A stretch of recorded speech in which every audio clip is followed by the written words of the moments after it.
The late afternoon sun filtered through the tall, arched windows of Willowbrook Estate, casting long golden beams across the polished walnut floors of the grand ballroom.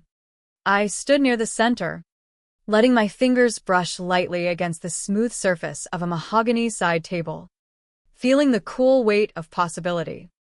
My sister Madison followed a few paces behind, her Louboutin heels clicking sharply like a metronome counting down to judgment. Mom walked beside her, lips already pressed into that thin line that signaled she'd spotted something unworthy. "This is beautiful," I said softly, my voice barely carrying in the vast space. The air smelled faintly of fresh lilies and aged wood. Madison let out a short, brittle laugh. "Beautiful? Lily. This place rents for $45,000 just for the evening. That's before you add catering, the custom florals, the string quartet on the terrace. You work at that little community foundation downtown. Let's be honest about what you can actually swing." I kept my expression even, nodding as if considering her words. The wedding coordinator, Elena, approached with a warm smile and a sleek tablet in hand. "Miss Harper, wonderful to see you again. I've pulled together the details for the premium package you inquired about, terrace ceremony under the oaks, curated wine selections from our private cellar, and full weekend access to the bridal wing." Mom's eyes widened. "Weekend access? Lily, sweetheart, this is way out of reach. What do you make now? 38,000. This venue alone would wipe out your savings." "You're right, Mom," I replied calmly. Madison circled the room slowly, her phone already out snapping photos.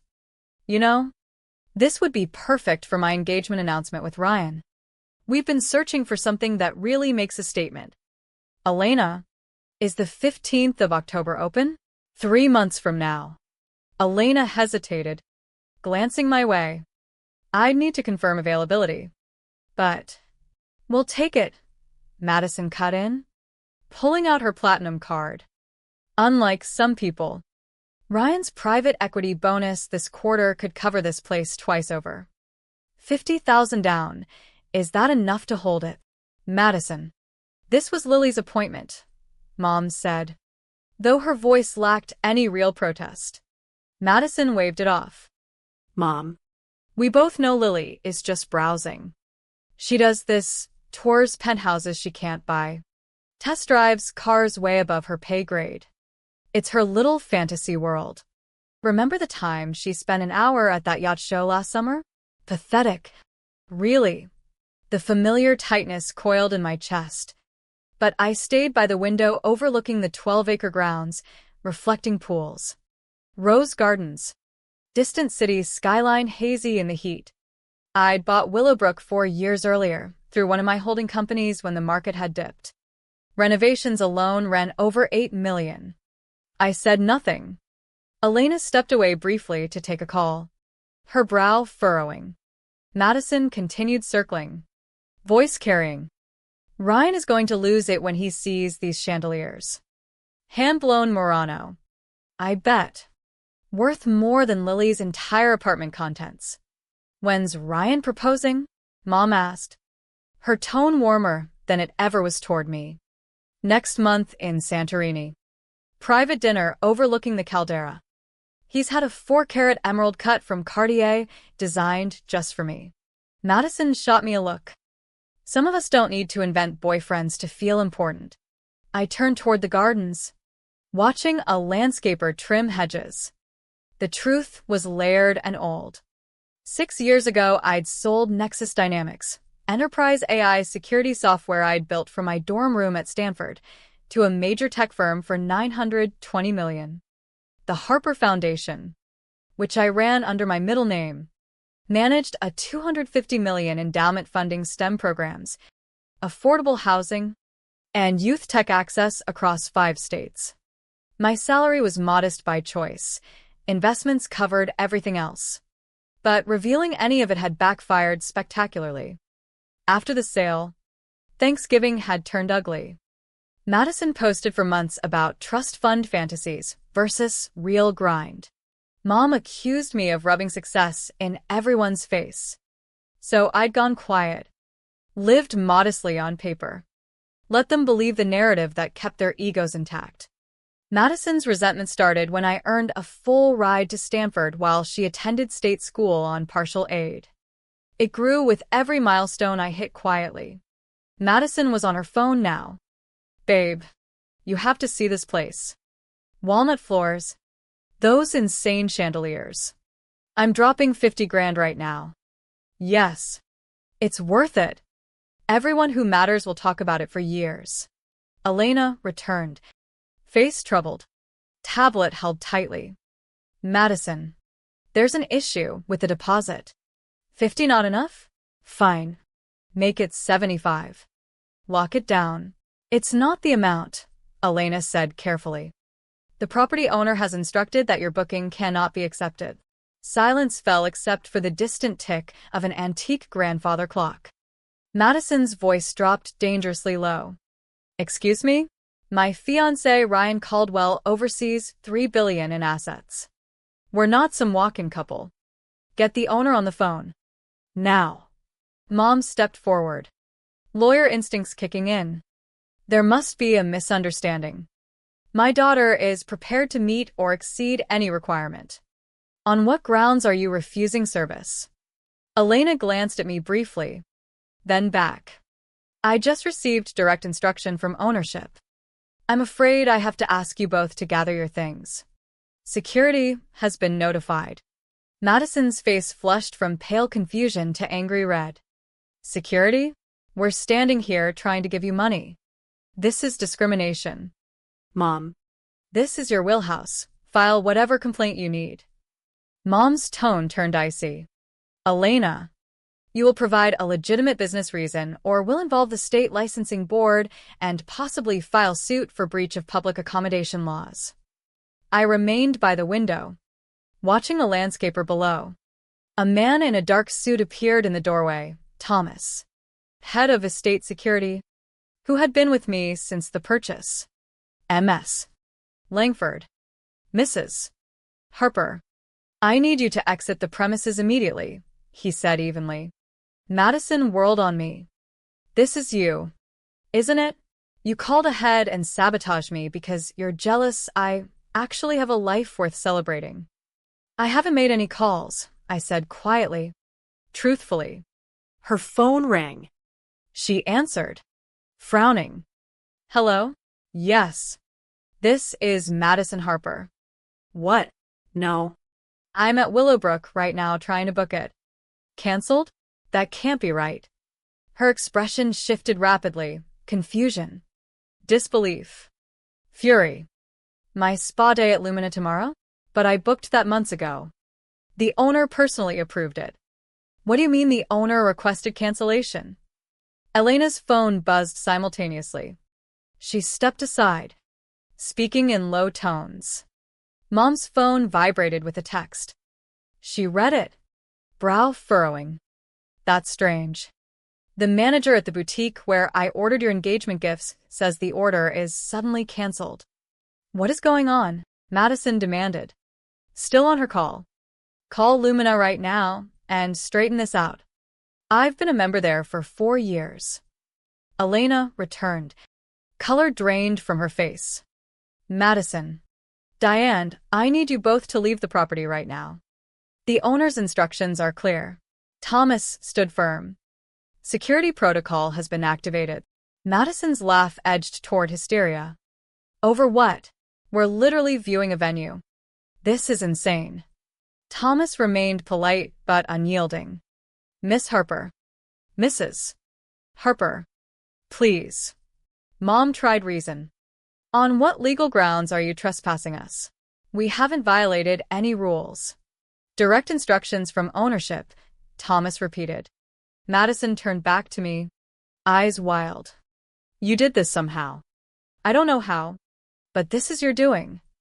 Elena's tablet pinged. She looked at the screen, then at me, recognition dawning. Oh my God, Miss Sinclair. I am so sorry. I didn't connect the names. Your booking was under your first name, and I never. Madison's head snapped between us. What are you talking about? That's Lily. Lily Harper. She works at a nonprofit making pocket change. Drives a 6-year-old Subaru. Elena addressed me directly, voice shifting to respectful deference. Miss Sinclair. I should have recognized you sooner. You own Willowbrook Estate. You own 17 commercial properties in the metro area, including Lumina Spa, the upscale boutique on Pearl Street, Riverside Country Club, and the Elmwood Luxury Apartments. Madison interrupted. That's impossible. She's poor. She answers phones at a charity. Elena looked distressed. Miss Sinclair founded and sold Nexus Dynamics 6 years ago for $920 million.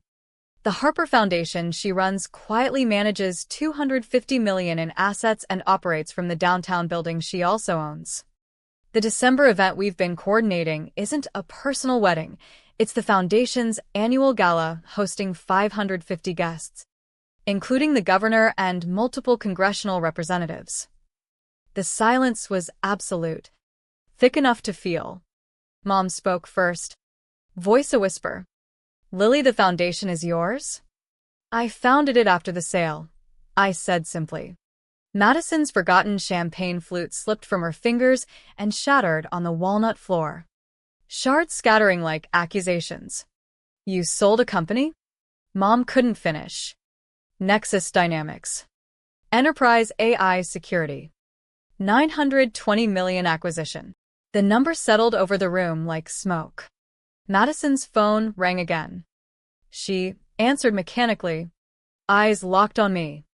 What? The gym membership? But I've been a member for years. The owner, wait. Lily owns Sunrise Fitness. She lowered the phone slowly. Yes, I confirmed. Acquired it 2 years ago as part of the real estate portfolio. Elena's tablet continued pinging. Notifications from multiple properties. Lumina Spa, the boutique, Riverside Country Club, Elmwood Towers where Madison lived. All flagging their names.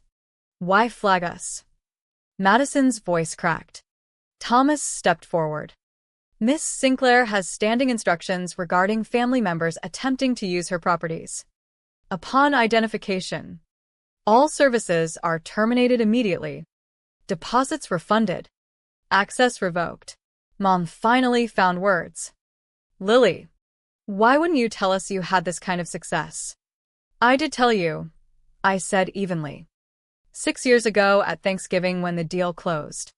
Madison spent the next 3 months posting about how luck isn't real success and how some people need to grind. You told me I was flaunting by sharing the news. So I stopped mentioning it. You less believe you were struggling, Madison said, voice rising. You let us mock you. You were going to mock me either way, I replied. At least this way I knew exactly what you thought of me. Elena's tablet wouldn't stop.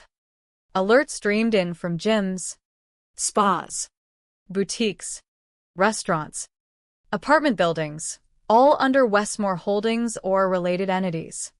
The system flagged Madison Harper and Diane Harper specifically. What does that mean exactly? Mom asked, though understanding was dawning in her eyes. It means you're no longer welcome at any business I own, I said, still gazing at the gardens. Madison laughed desperately. You can't just ban us from everywhere. That's not how it works. I own 43 properties in this metro area, commercial and residential. The boutique you shop at? Mine. The spa you frequent? Mine. The gym with your personal trainer? Mine. Riverside Country Club where Ryan golfs? I own the building they lease from. Even the upscale market you love has a lease clause allowing me to restrict individuals from the premises. Mom's face went gray.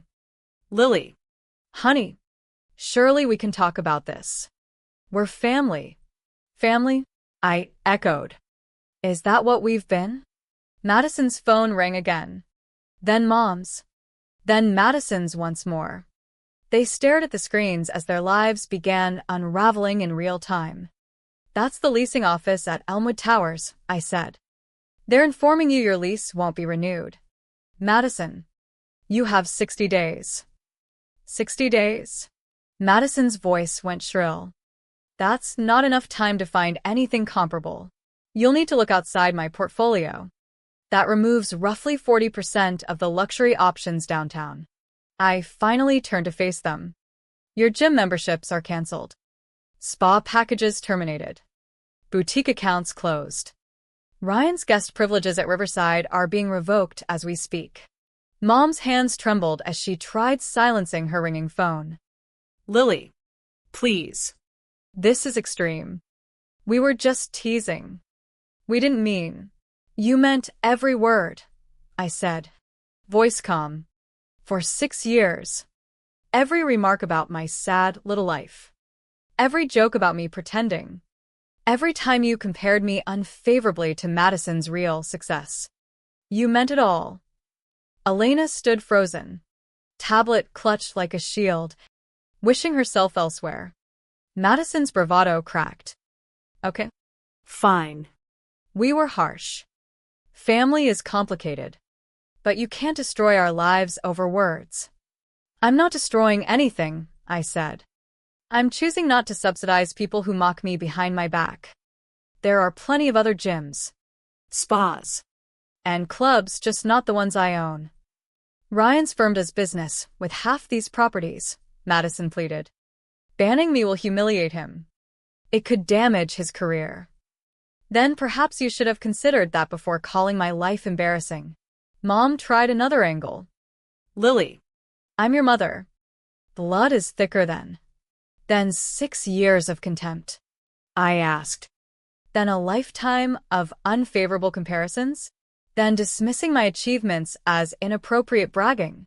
Madison's phone rang again. She glanced at it and paled further. It's Ryan. He probably just heard from the club. They're informing him his sponsored guest membership is terminated, I said. They're also noting that his golf partners may feel uncomfortable with the association, given my investments in several of their portfolio companies. You invested in Ryan's world? Mom asked. Stunned.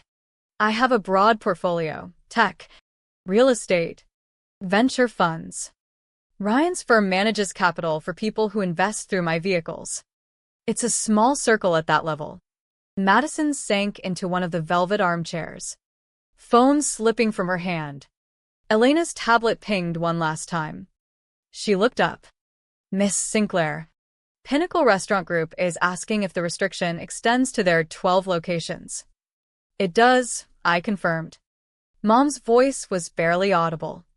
You're really doing this? I'm really doing this, I said. Elena, please confirm my December 15th booking for the Foundation Gala. Full premium package. Vintage seller access. Weekend exclusivity. Increase guest list to 600. My assistant will send updated specs. Of course. Miss Sinclair, Elena replied, professionalism returning despite the discomfort. The revised contract will be ready by close of business. Thomas cleared his throat gently. MS. Langford. Mrs. Harper. I must insist you leave now. Madison stood on unsteady legs. Lily, please. We can fix this. We'll apologize properly. We can make it right. You have 60 days to vacate Elmwood. Madison, I said. Mom. You may want to review your own lease, the Morrison Building office space. That's one of mine too. Renewal is next month. Mom's face drained completely. Madison tried one final appeal as Thomas escorted them toward the exit. We're sisters. You can't cut me off like this. I'm not cutting you off, I said, walking with them. You'll still see me at family gatherings if you choose to attend. You'll just need to source your own gyms.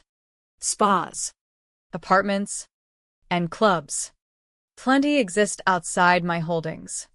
Mom paused at the doorway, turning back. What about Thanksgiving? Christmas? I'll be at Grandma's for both. As usual, I said. You're welcome to come. I'll be polite. Civil. Exactly as kind as you've been to me.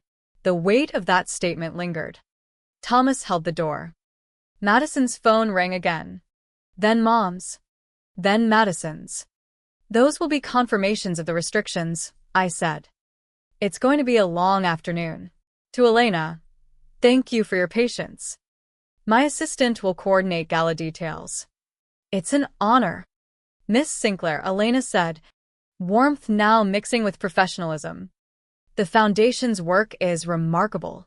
As Thomas escorted them out, phones ringing in relentless chorus, I turned back to the ballroom. The chandeliers still danced light across the floors. The gardens remained perfectly manicured. Elena approached cautiously. Miss Sinclair, I apologize again. If I'd realized sooner. You treated me with respect, I interrupted gently. You answered questions professionally and only became confused when Madison tried overriding my appointment. You did nothing wrong. She exhaled in relief. My phone buzzed, a text from property management confirming all Harper accounts across the portfolio had been processed, services terminated, deposits refunded, future bookings blocked. Legal team on standby. I replied, maintain protocols. No exceptions. Monitor for alternate names or proxies. Through the window, I saw Madison in the parking lot gesturing wildly on her phone. Likely to Ryan. Mom stood apart, staring at her screen with dawning horror as her world realigned. Elena asked if I'd like to continue the tour, the wine cellar, the upstairs suites. I think I've seen what I needed today, I said.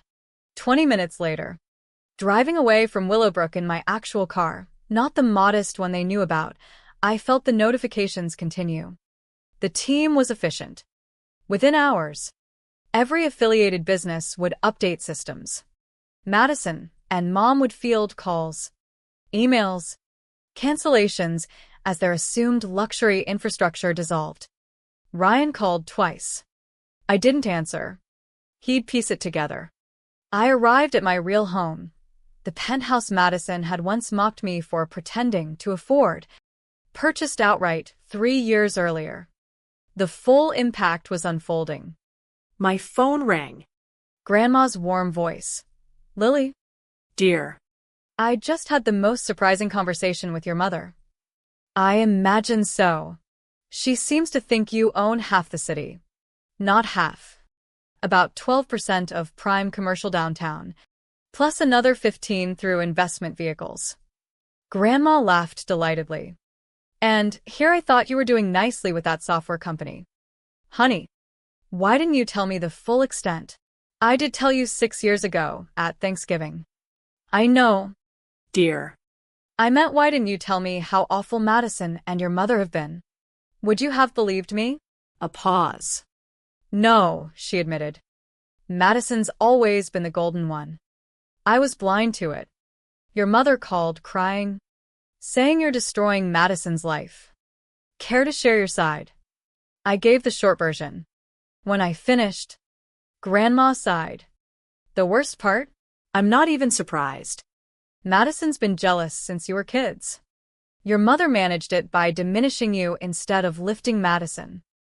I should have spoken up years ago. It's not your fault, Grandma. Maybe not. But I'm sorry you felt you had to hide your success from family.